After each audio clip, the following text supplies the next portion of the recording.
ettaka n'amayumba ekuleetedde amasavu ga Ssekukkulu nga bwe tujaguza amazaalibwa ga Yesu Kristo aba Honest Estate Developers bakusaliddeko ku assets zaabwe zonna ebitundu 5 ku buli 100 beddu era nga ofa eno egenda paka nga 10 January 2026. Jjukira balina ettaka ekiwenda ku Gayaza Road, ku Namugongo Road balina Sonde n'Emisindye, ku Hoima Road balina Nansana Bujuuko, Koona Namasanga, Mabombo Phase 6 ne 7, Kachiri Mwera, Kachiri Magogo, Nampunge ne Gobero Muguluka, ku Lwentebe balina Zero Phase 5, Sisarutaba Express Highway ne Nakawuka, amasannyalaze n'amazzi weegali ate ng'ettaka lyabwe lyacapa mu ngalo. Jjukira balina n'enkola eya kibanja mpola ate nga n'okulambula kwa bwereere. Honest Estate Developers basangibwa Kampala ku Martin Road ku kizimbe kya Mankesho okumpi ne roundabout ya Aga Khan, oba tukubireko ku noti 772 572 873 oba noti 7 572 873.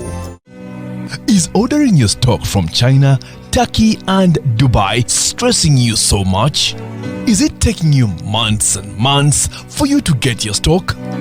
Just 1, 2, 3 and trade like a boss you are. 1. Talk to Iran Global Logistics on 0740 152 331. 2. Let us know whether it's sourcing or sending money to a supplier that you would want. 3. Enjoy our unmatched customer service. Trade like a boss with Ryan Global Logistics. Find us at Nambooze Street, BBC Building, Room N412. Call us on +256 740 152 331 or +86 180 723 935 15 or +86 132 502 15685. Or visit our website on www.rangloballogistics.biz. Rand Global Air Express Cargo. We move anything, anywhere. Olimba wakiririmba bulungi oleme kulimba in such a way ng'olyoza nti abaana Uganda bonna basulu. President Museveni ye musajja yekka wano mu Africa gwemmanyi akwata mukazi we oba n'akulemberamu. Baboy nakakasana nimugambye konti ampe kadi nze Munyagwa. Astagfirullah. You have been abusing authority, Mwenda. Your lack of intellectual quality is not my problem. Kungulu oli wa kiragala, mundu oli yero. Komanyoko. Ne bannange.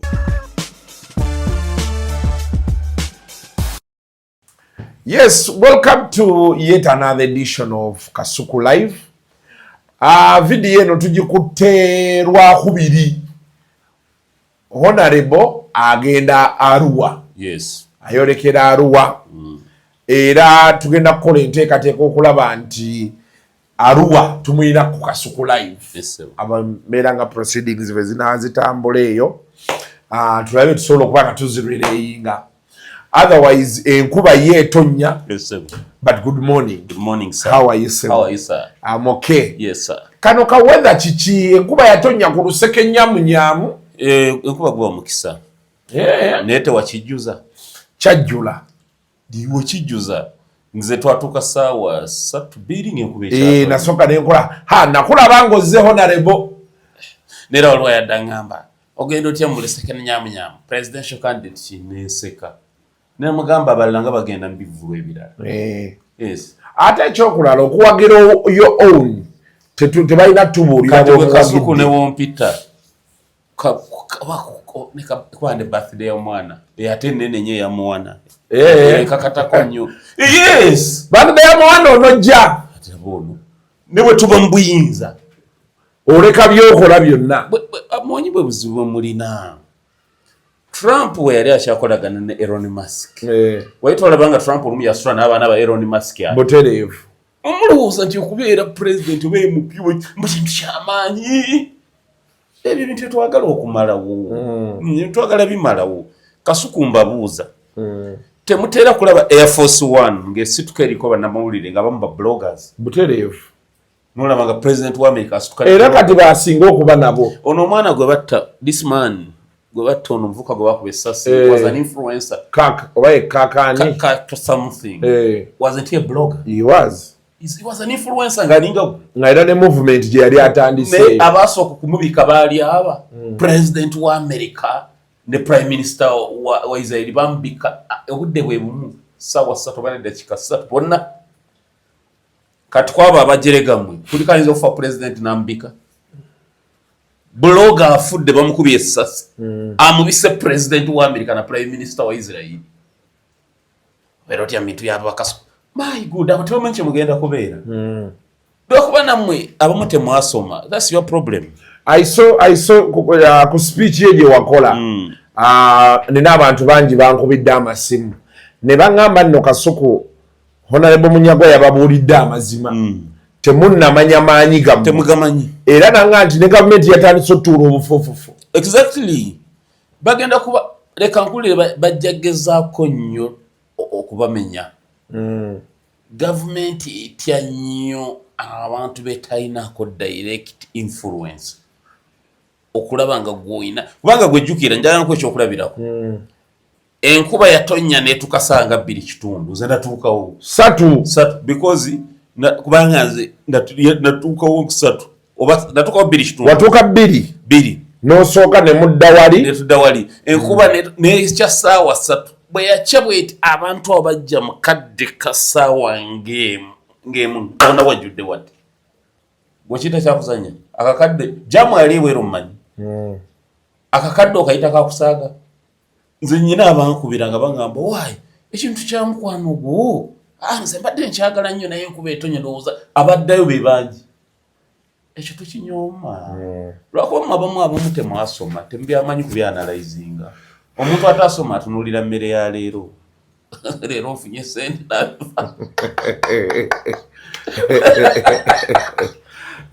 wayogera ekintu you are so powerful that n'ensi mugenda kugikuba nga mugiyina mu ngalo zammwe muti wait essaawa yonna nkulayirira mugenda bablogger singa ate mufunamu omusomo gw'amateeka which I think in future tutekewo ogw'obwereere tufune abantu baffe bamu babloggers tubayise mu mateeka agabafuga omuntu amanye endojinga ntya ene witch hunt so omuntu kubanga some of you bajja basiba nga it's just a witch hunt ngemuvudde ne mu government mbanene Kasuku yafunye amaanyi tumuli trajectory tugislowinze tya down ndi mumusibeemu muteeke ekisango mu convicting singa ebyo mubiyiga nemanya how to circumvent could that be the case with our brother Shalom? Yes. Twogerera kati yesterday bamututte eruzira in one of the ways and one abantu zenvuddeyo nnyo waliwo yangambye nanga Kasuku waki nemuga nti buli muntu akkirizibwa to seek legal redress. Challenge yokka gye nnina, how do you okitegedde katola bate kyoyogedde wagaye buli muntu akkirizibwa to seek legal redress. Yes. Shalom yayina kye bamudenayinze yabadde Shalom yadde aloginze complaint ewa DPP kituufu ngeri omusango gye gwadde gukwatiddwa ne circumstances state gye yadde preferring charges. DPP ought to have called back file bagiyise ate bamurimandingidde anti file kati anti ekikye ngambe circumstances under which you seek legal redress. DPP bawandiika ebbaluwa bakubira yani CID ki bamuyita batya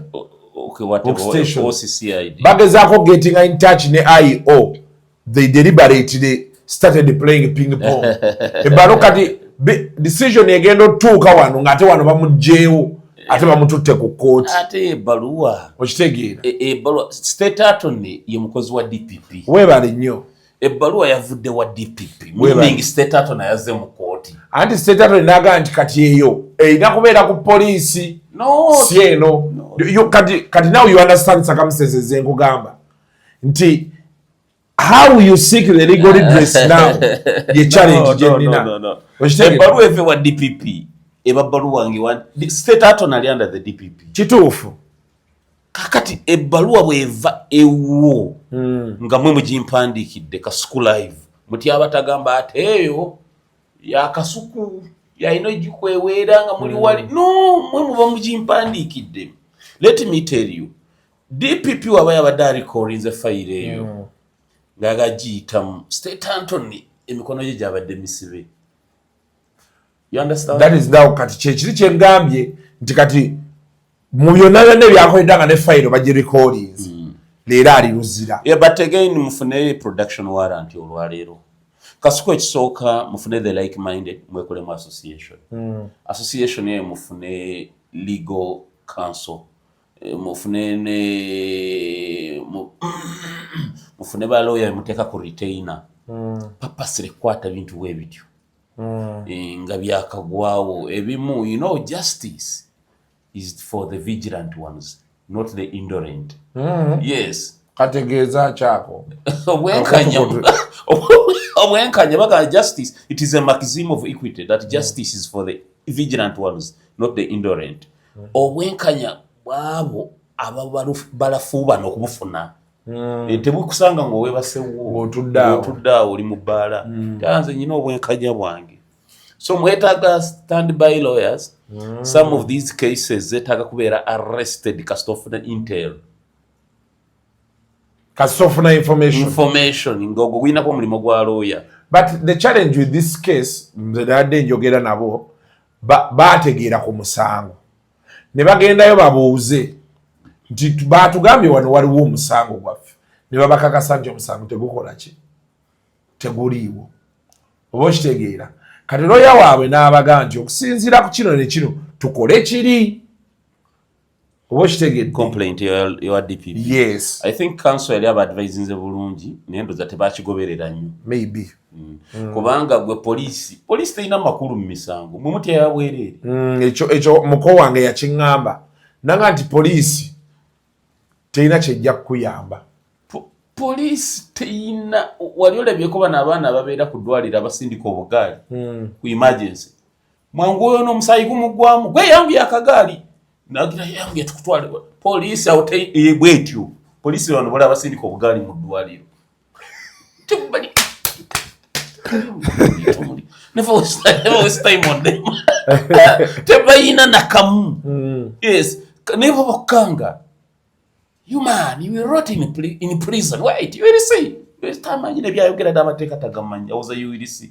Abana penny myufu na ya blue ngaza siye bwati.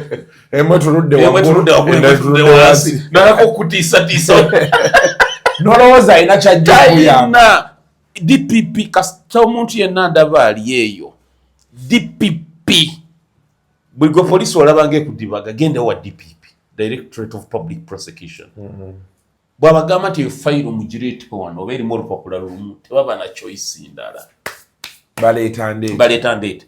It's very unfortunate. However, Kasuku njagala mmanye nti omuntu bwogenda weeyongera n'abalabe beeyongera.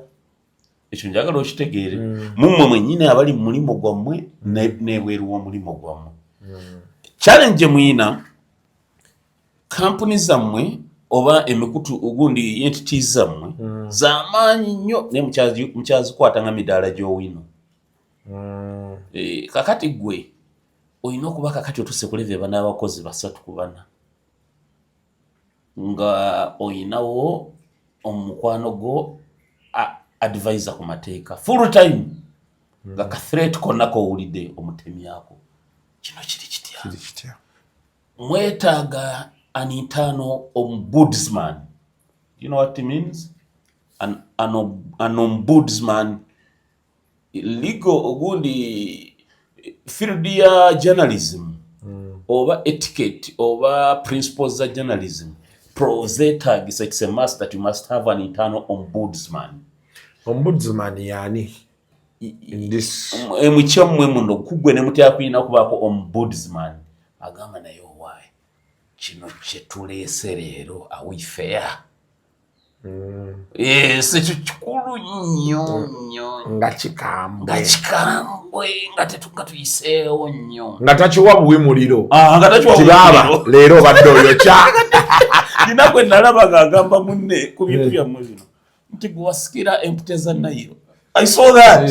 I saw that nali mujiri nali ku hotel nga mbanyimba goberera nnyo wandetera okutala goberera abantu bamwabo wesikira emputeza ngo ulira omuliro oguyitawo obuyisi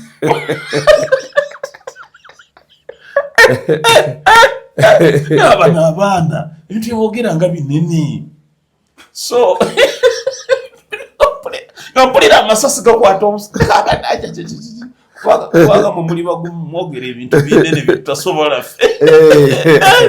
ng'olaba so kakati mwekole mu association mufune legal counsel then mufune ne ombudsman abeera mumwe abalondoola Shalom kana akantu koyogedde nga sikalungi you need editors muleke kasuka nnyo bintu live at least mutwalimu eddakiika 7 nga muyitaayita muti aba tunulamu tukwate mwaka tonotono kakati ekyemuba mukola gwoba ofuuse ombudsman mu kintu kyammwe ye muntu ali kale mu government yabeeranga IDD akola checks and balances exactly check naye otherwise amasasi walolo bannamwe bawandagaza amasasi n'otuna n'ogamba n'olumba n'olumbiramu ne maama wo I saw somebody nga ina gwalumba ng'ebigambo byayogera binene n'ogamba my goodness nga n'oli wazaona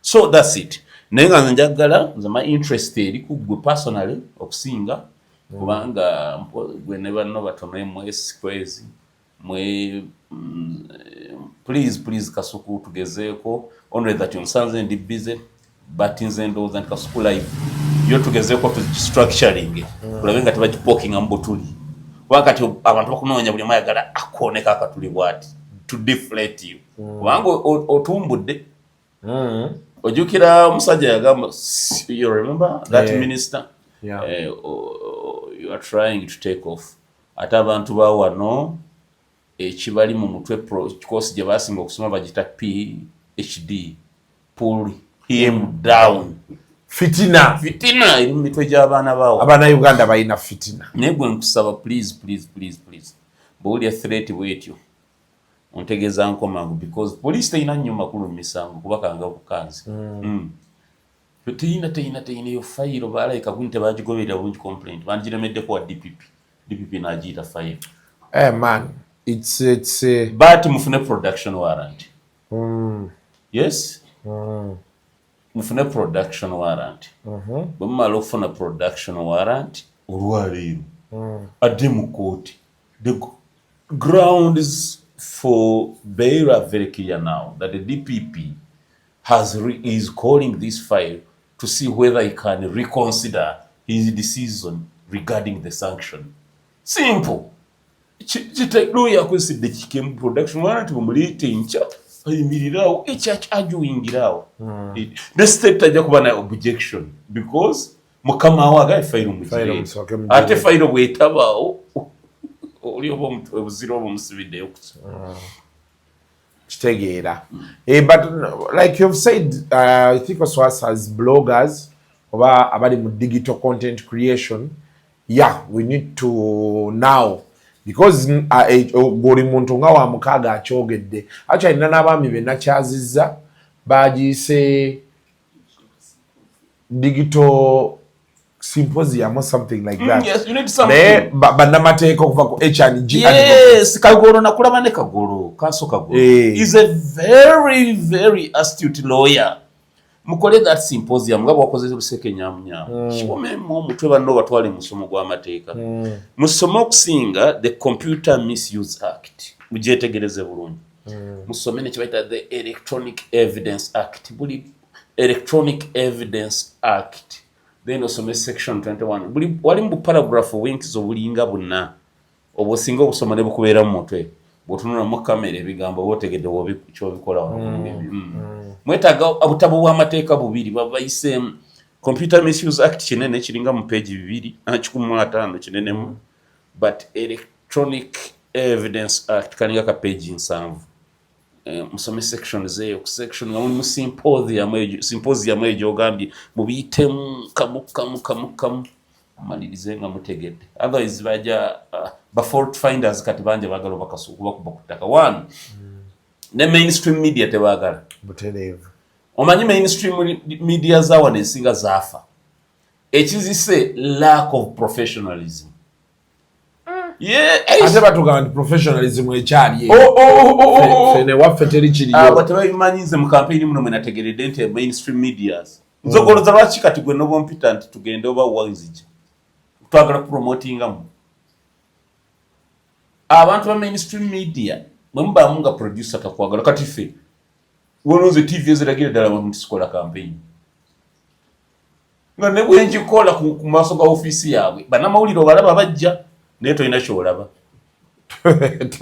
bajja kamera zaabwe ne zibeerawo bwe ziti nga zikutunudde namu bwe bakuyamba nga bagenda kulaga baleeta go wekka kati ne bafuna ebbanga eriri eri awatali bantu ne baleeta ne wali ekibangiriza ekikalukalu ne bakulaga ng'oyogera n'ekibangiriza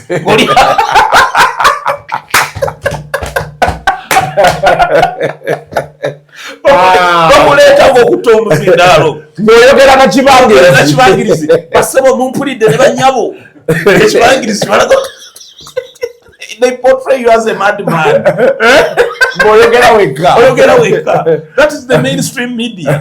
Kankubuulire twetaaga mmwe kubanga mmwe nga bwe kiri bw'okireeta only that twetaaga mukikole within the cornerstones mu nsonda z'amateeka nga muli omwo osigala mu mateeka omumonga mwotambulira but I'm so glad nti okyakikutte bulungi simanyi but how I wish nti mwetaaga mufuna omusomo ogwo gw'amateeka naye kanso kagolo yogera naye ngenda kwogerako naye naye waliwo balooya bali ku H&G advocates n'abakyaziza yesterday babadde era boogera ku nsonga ezo they have ogundi yaabwe eriyo ku Thursday eriyo Thursday this week naye nti naye kati video mugende ne Mutyaba mugende naye Mutyaba yasoma mawulire yatuukako mpiyo Sabo honorable. I'm just asking. Abakozi bange ngo bali Mutyaba temanyi wa P. Echa pichi bakinene. Pichi bakinene nnyo. Bakinene nnyo. Wakiri wadegambe wa S. Naye P. Adedda. Mutyaba onosonyiwa. And is enrolling back addayo kusoma. Oh, that's good. Then Mutyaba must go. You should go. Ate Kasuku ufuna obudde osomye ka diploma mu mateeka. Ochali mwana muto ogenda kubeera you're going to become a powerful person. Bogambye. Inshallah ojja kulaba. Gwe funayo ka diploma ka weekend. Tojja kubeera magagga nga tomanyi mateeka. Inshallah. Ekozi mmanyi nti bagagga wala batya. Bagagga wali amukuba matafaali gokka.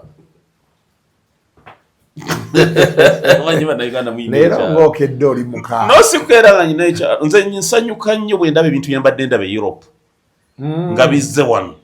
Nti omwana ayimirira emabega waka kamera namoving ensi nakona recordinga content ensi neyuguma gwe tokizanyisa fe abatalina fitina owulira essanyu likwata kati eggwanga lirina we lituuse yogera kati olwa kino kisembedde wano nina omusajja eyo yantiise nnyo ali Bungereza Munnayuganda alina YouTube channel atera obeerako n'omukyala babayita Munnayu YouTube channel and they are doing so well but when again in London the other time nayogerako naye awo his setup is so simple nakola topical discussion and you know nasinga nafe abali e Kampala tosaaga ne ba bloggers naddala mu America tosaaga nabo bafuuse bamaanyi ate Trump yaba empoweringze nnyo guno omulonde and Trump yagamba mutabani we yamugamba nti why don't you try out kati bo balina kye bakola Trump baalaba mutabani we ng'ali mu myaka gy'abavubuka baayagala okwogera nabo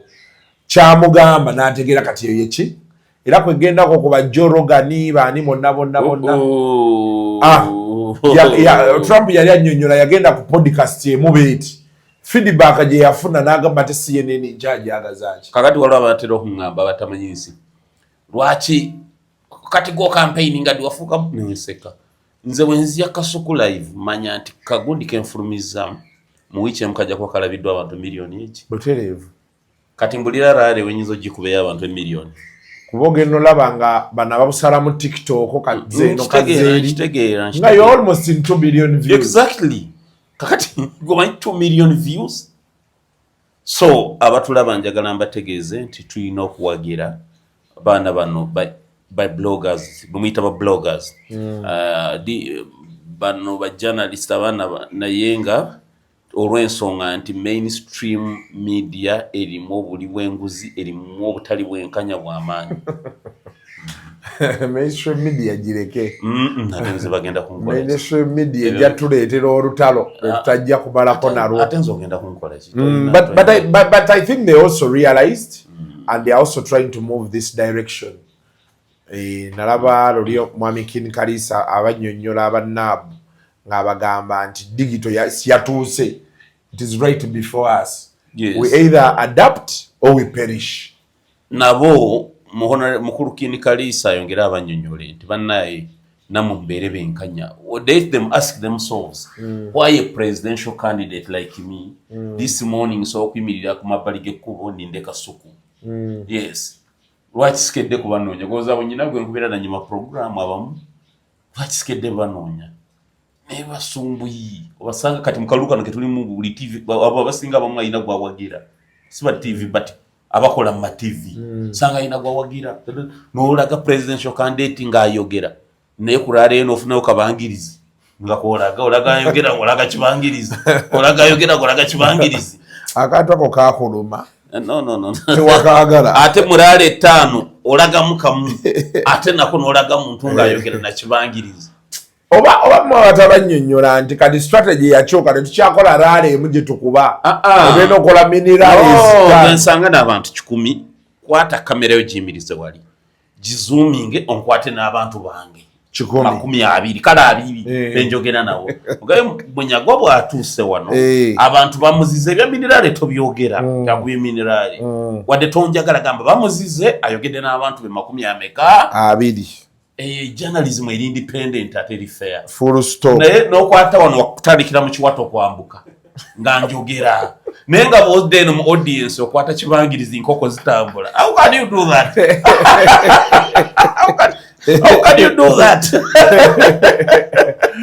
Now, mpadde ka interview kalungi mama Black Man.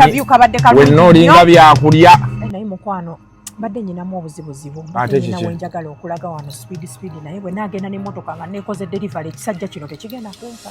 Okyekola delivery. Ka nekola delivery naye ndakola nti naye wa boda wa wano mukyanja wano. Ate ffe tukyabikola ebyo. Mayiba mujja ne musula eri essonde ne mulowooza nti zimanyi n'okuba nowa boda wange. Kubanga obutuufu ngenda kuleka wano emmotoka naye kati walifunye omuntu gw'okubira najja nanona speed. Affe wano tukozesa ride now app. Ogimanyi? Ride now. Ofunirako. Genda wano genda ku Apple Store. Teekamu ride now. Ogirabye. Yiiyo. Ebintu byabwe dakiika 2 nga bangi nga bakufunye dda. That is nice. Kati omusajja mugenda ku nyamunyamu luseke nyamunyamu sawa yakwekola delivery omwana ow'obuwala nga this is nice. Wetwale dakiika nga 2. Dakiika nga 2. Kati owa boda wo wuuno maama nga ayanguye azze mangu anti eyo gye bayita ride now. Owaayo omukyalo ono nedda mukwano otuula mabega. Mwamanyira okugiraba oti muwereyo lumenti yino. Lumenti. Oyambale saagala okube mutwe wansi. Omutwe gwe gutambuza food for the soul. Ansooke ngitwale ku delivery. Mukwano tugende. Bosi omutuusa bulungi. Eyo ngambako ng'otuuse. Ekyo kye bayita ride now, let's ride.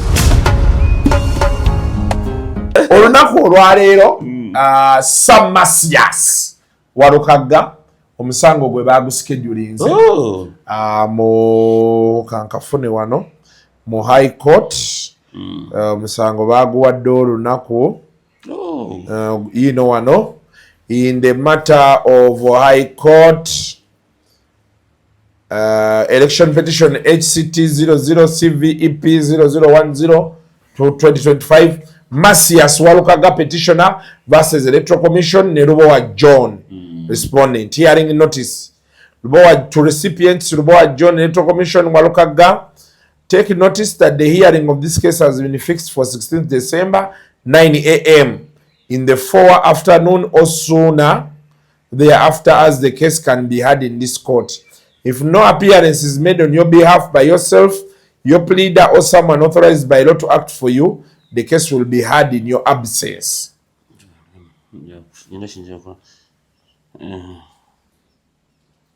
Okay. Petition over this election petition. That's all. Yes.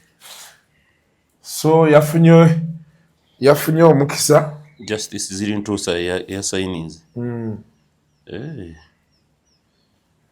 Yes, he's a good judge. Kati kiba kye baba bakola one honorable Walukaga muyoza.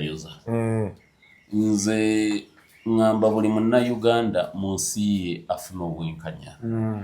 Omuntu kooti kyekoze nayo kinkyebaza nnyo kubanga it is always said n'omuntu atasoma always nabo babyogera nti justice delayed is justice denied.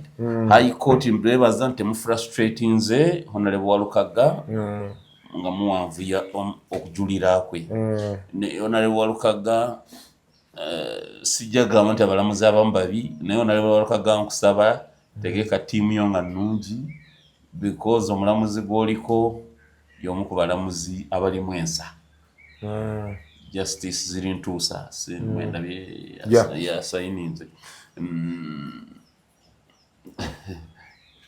Mutegeke eligo team mulabe naye so we don't want wamanyi waliwo kibayita the subjudice rule.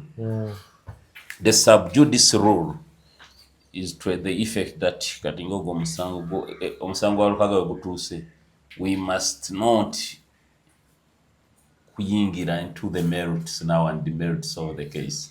Ayikwanga omulamuzi waliwo presumption nti ayinza okulaba akatambi kano n'oyingira mu bwongo bw'omulamuzi n'ekyenjagala okuwa Walukaga amagezi ate naawe erulu naawe ekkwata naawe basobola okusiba wonu byogeredde nodda mu merits ne demerits basobola okuextendinga ya gundi summons za court ne bakucharginga gundi contempt but kyengezaako okulaga Honorable Walukaga nti mutegeke tiimu nga nywevu baloya banumpu balina omuzego okugenda nga bakuba ebifuba ako temuli mugende nga tiimu erina kubanga nywevu tewali kangu awo tewali kyangu what I want to know ne bali ekinaava mweno kooti singa Katonda ayamba nekibanga kife balinga Honorable Walukaga ne bali babiri ba mutima mulungi tebajulira bano bena right ejulira kati basobola osalawo wano ate ne bajulira babakoze bubi badde manyi nti bano kye basalawo kye kibere kyenkomeredde omulamuzi kyanaaba asazeewo kitya nti kati okay, let us look at this that there is a chance, there is a possibility that if the ruling goes in the favor of Walukaga ate eyaloopa asobola ojulira ati bajja kuinvokinga Parliamentary Elections Act ekkiriza appeal zonna eziva mu parliamentary elections okugenda paka court of appeal but kisobola bano asobola okugenda mu court of appeal ngeno Walukaga bazze ku ballot si bwe biba waliwo ebintu bingi ebiyinza okwenyigawo waliwo orders eziyinza okustayinga electoral commission obutateeka Walukaga ku ballot pending the appeal mulimu ebizibu bingi nnyo oda bingi gasi olwo olusozi nze nyina belief gyesuubira nti oba Honorable Segona kirimu oba takirimu ebyo sibimanyi naye bw'abanga Honorable Segona kirimu suubira nti equalizer nyangu empiira ebajja gikiriyaninga but Honorable Walukaga afune ttiimu eri ey'amaanyi ey'amateeka tulabe alabe nalabe mwami Alaka and they say mulungi is good at is good Alaka Samuizi abamala kale bw'Alaka ne Samuizi bamala temuwagikako mubaleka Alaka ne Samuizi bagenda kwongerako ne Nalukoola yes naye tebongera kuwagikako waliwo gwe bawagika mugwa Nalukoola yesimbyewo somewhere nga teyina na PC omanyi kooti si bya rabadaba style ebya kooti babiŋŋamba Alaka muyizi ne Kenneth Spoka kandi wabajja kujja basatu then ne nalukola ne batalaka muyizi ne Kenneth Spoka kandi bamala but neno side ejja kuyungula yani oyo Lubowa John naye manya agenda kuyungula oirabo jokulaba kanso katumba but we are waiting to see waroga baita kanso katumba oirabo jokulaba offices manje zijjo okujja katusabe hearing ye very as speedy as possible banaye omulamuzi ate taguwa length adjournment amina checho ku high court please nze honorable Walukagaize Ugandan ayina okufuna obwenkanya mu ggwanga lye temugwa length adjournment tubasaba justice Sirintuusa the honorable justice with all due respect sir nga bwagwadde bwa offerings oguli na mukaseera kana akazibu yandi good determinism before Christmas it is possible yes but Caleb is good alaka Caleb is good naye yakuba lusozi nga lutalo lw'amaanyi naye nga is good muyizi Sam and Kenneth Spoka kandi balungi nnyo okay nga tuwindinga up okuva wano eggulo twalabye omukyala Betty Nambooze ng'akaabira ku bulanga awo bamba tiimu ye bagidinayinze entry nga bamugamba bakkirizaako ye yekka maybe and a few selected people nazeemu laba ng'agamba ne one of his people baamututte amaziga nga gali awo obwakabaka bwa Buganda mwine ekizibu mugenda ne mutwala Mengo mbatwala nga bakulu bakika tingenze Mengo linga gagenze omukulu w'ekika ky'Olugavi Mengo gavumenti obwakabaka bwa Buganda gavumenti buli mu lines buli mu ebyennono n'ebyobufuzi gavumenti prime minister Katikkiro prime minister you understand kyoyina okumanya nti wemba ngenze Mengo waliwo protocol gyenyina okugoberera oba njagala basikola kimu nze nepampalika nnyo naye ekifo kyesize nnyinamu ye Mengo n'emizikiti njirumbalumba nze nakasaba okusaalira ekibuli emirundi ebiri nga tebanzikiriza nindi musiraamu naye gwoloza nandibadde nsaba busabi lwaki tebakukkiriza nkubuulira njagala otugende ekimu ku kimu okusaalira ekibuli nandibadde nsaba busabi naye waliwo kamanda eniki waliwo omukulu atuulaawo wazibu ojja kutuuka bakutuuzeemu nga tate ng'oli presidential candidate atonyiige nze Munyagwa mmanyi w'enkoma nze ndi politician y'omukopi levo yange bakasuku baani emwe mwenevo yange kati nze ebintu bya Mengo mbigenda mpola nateekayo ebbaluwa esaba mbeere scheduled okutuusa okunyumya olutabaalo eri abakulu neera ebbaluwa kyebanajjanduka kyenandagira jangu n'abantu bwe bati bambadde bwe bati bakoze bwe bati kinja okukola kyojja otambulirako kati nze siyinza kugenda ku Mengo ntute muti aba ali mu bijiini bangamba etajja kuyingira mwepoza ayina kuyingira eri gavumenti simanyi bwe batambuza bintu byabwe kabaka head of state head of government oba oyagala oba toyagala goba olowooza nti mweddira oba mukulu wa kika kyewamu bati munenemu yes kabaka waabeera tewazanya kati nyina be nale bagamba naayita eno namuganda kuyita ayinza okuba yeyabikamandi nze naye mwenyini kabaka aweza abasirikale 100 something mu lubiri wali uddaeko ng'abagoba kabaka ayinza okuba kabaka protection waliwo kyebayita KPU kabaka protection unit ayinza okuba agikulira Kano w'amagye amagye omuntu watuka okubeerera ne Kano nga yakulira security ye Kano w'amagye awabawo battalion namba nga yiriawo kakati bino yamugamba yayise eno nze nsooka kulinda Menge complaininze nti nedda Katikkiro talina kyagambye amakulu tewali kyabaddewo kubanga Kabaka ayinza okuba yalagidde nti tuyite exactly Kabaka ayina right iremeraawo nagamba mpita wano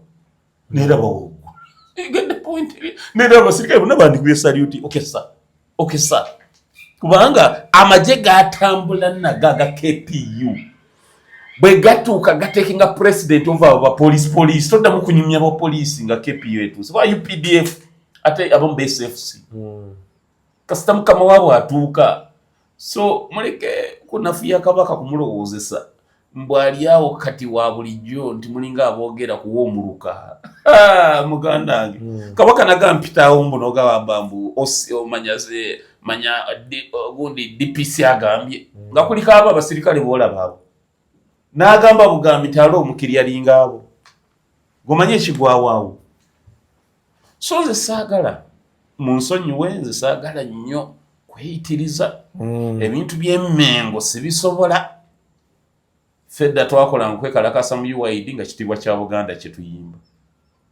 nali mu DP nga bwe twekalakasa tuyimba kitiibwa kya Buganda ne batuga kati olwali tokyayinza kukiyimba tomanyi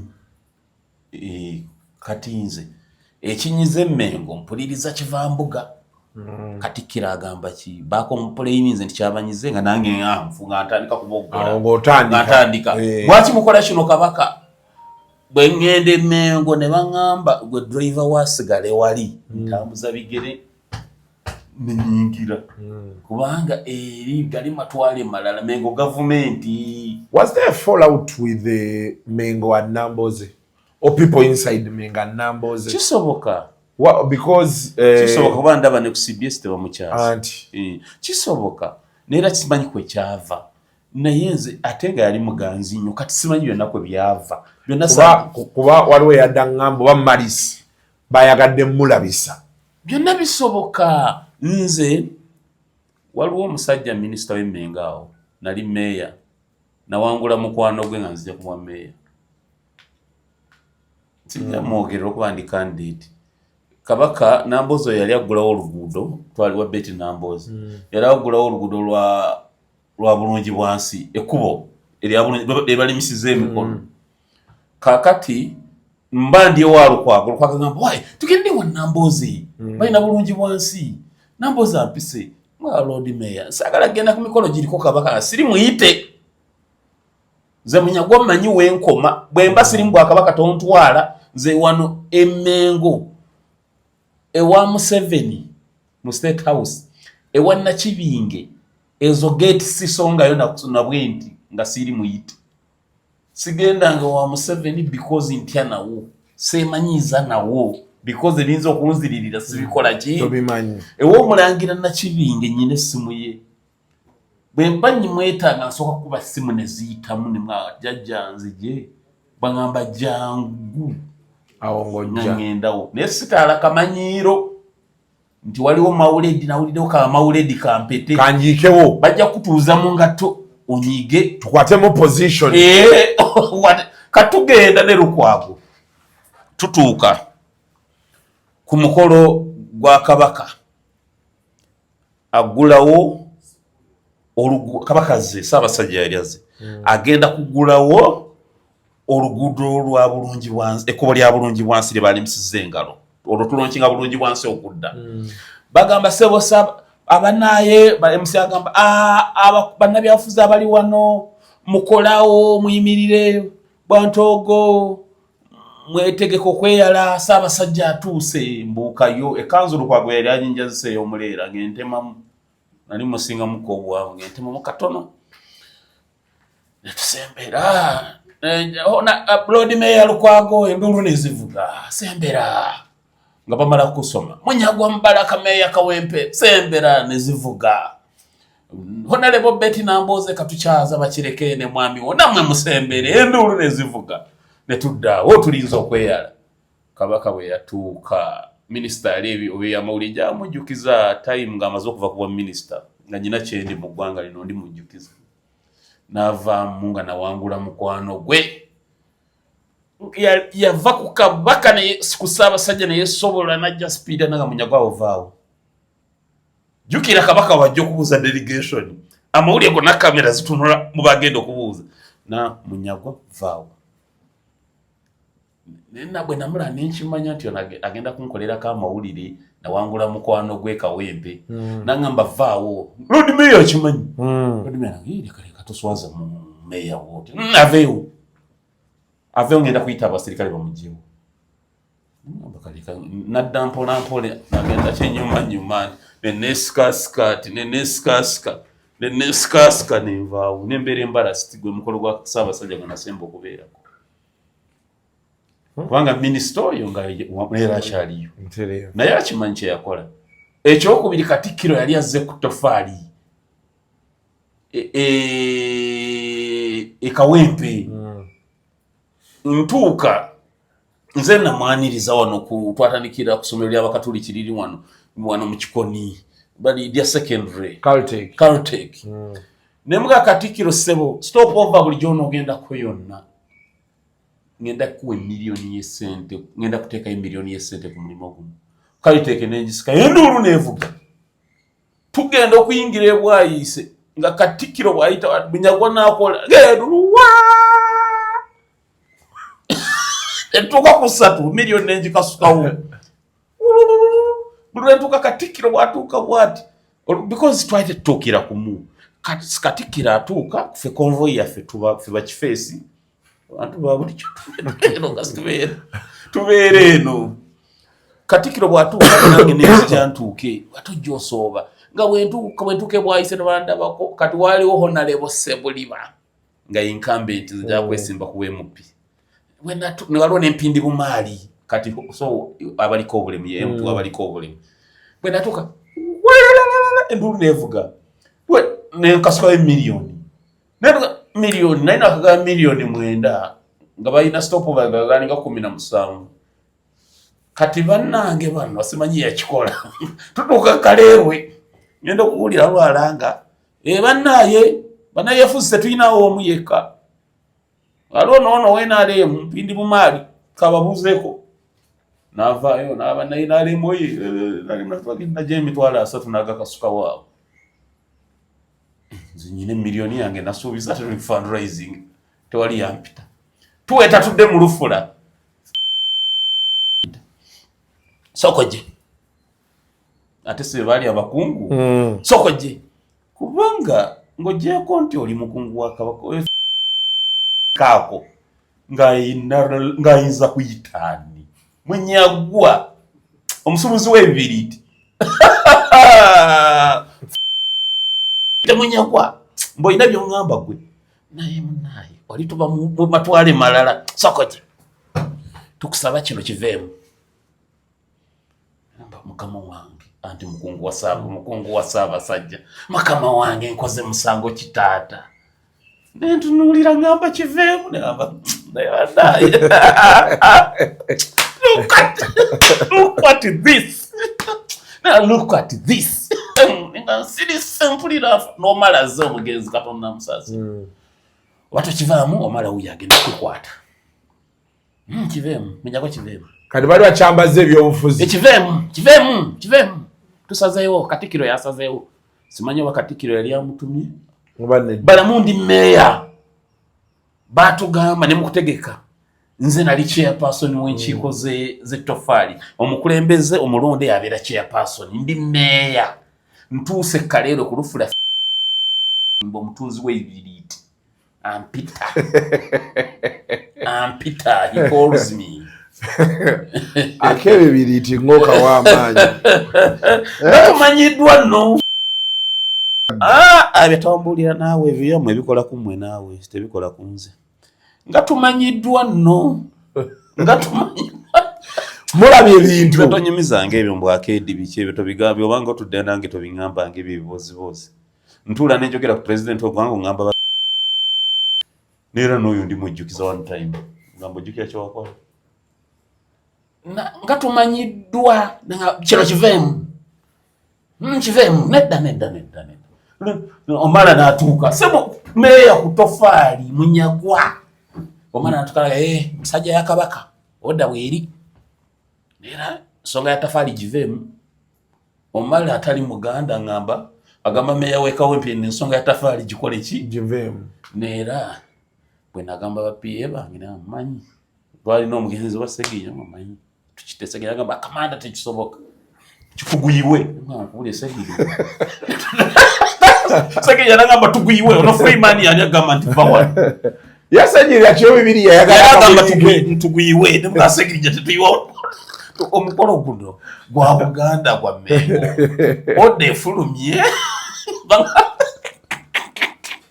Segiya tuguyiwe kamanda tekisoboka kitya tuguyiwe mukolo gw'ettafaali tuguyiwe Segiya mwana wange guleke ensi ejja kutukolimira tebajja kumanya Mbooze ebadde wano. I'm leaving.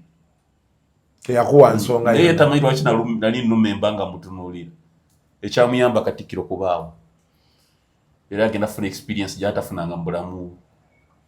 Katikkiro kubaawo yantegedde nti Munyagwa si level y'abatunzi ba bibiriiti.